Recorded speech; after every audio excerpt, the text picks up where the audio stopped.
राष्ट्रपति द्रौपदी मुर्मू ने राष्ट्रपति भवन सांस्कृतिक केंद्र में आंध्र प्रदेश, कर्नाटक, केरला, हरियाणा, उत्तर प्रदेश और पंजाब के सांसदों की मेजबानी की। इस अवसर पर उन्होंने विभिन्न राज्यों के जनप्रतिनिधियों से संवाद किया और सांस्कृतिक आदान प्रदान को बढ़ावा दिया। ये बैठक लोकतांत्रिक सहभागिता और राष्ट्रीय एकता को मजबूत करने का प्रतीक रही। मुख्य चुनाव आयुक्त ज्ञानेश कुमार ने प्रेस कॉन्फ्रेंस में बताया कि चुनाव आयोग पिछले 2 दिनों से पश्चिम बंगाल में है और आगामी विधानसभा चुनावों की तैयारियों की व्यापक समीक्षा की है। बूथ लेवल अधिकारियों से चर्चा की गई है।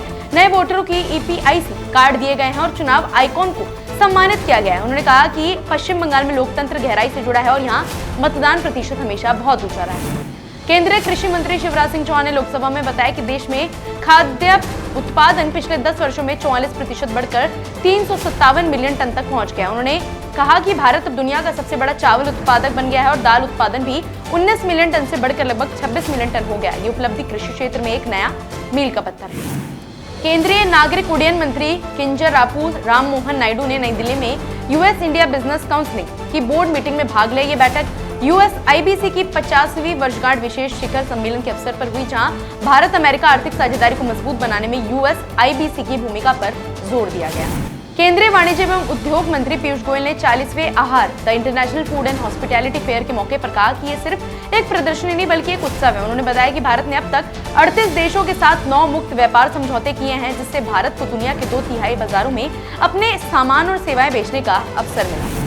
रक्षा मंत्री राजनाथ सिंह ने सैन्य विजन दस्तावेज जारी किए, जिसमें भारत की सशस्त्र सेनाओं की भविष्य की रूपरेखा और रणनीतिक प्राथमिकताओं को रेखांकित किया गया। यह दस्तावेज आधुनिक तकनीक, क्षमता निर्माण और राष्ट्रीय सुरक्षा को मजबूत करने पर केंद्रित है। इसके जरिए आने वाले वर्षों में सेना की दिशा और तैयारियों की स्पष्ट किया जाएगा।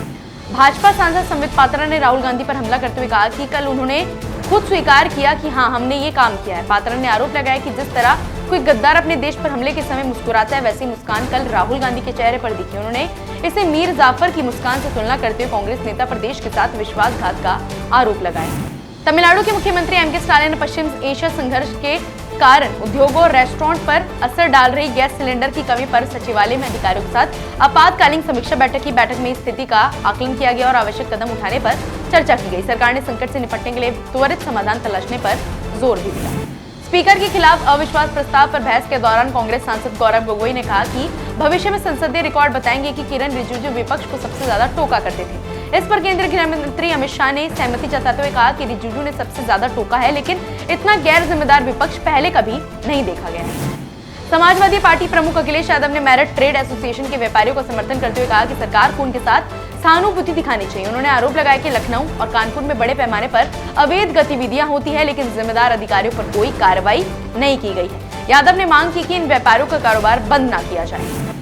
पश्चिम बंगाल की मुख्यमंत्री ममता बनर्जी ने एसआईए प्रक्रिया के खिलाफ अपना धरना जारी रखा है। उन्होंने कहा कि ये आंदोलन जनता के अधिकारों और राज्यों के हितों की रक्षा के लिए है। धरना स्थल पर पार्टी कार्यकर्ताओं और समर्थकों की मौजूदगी से विरोध को और बल मिला है।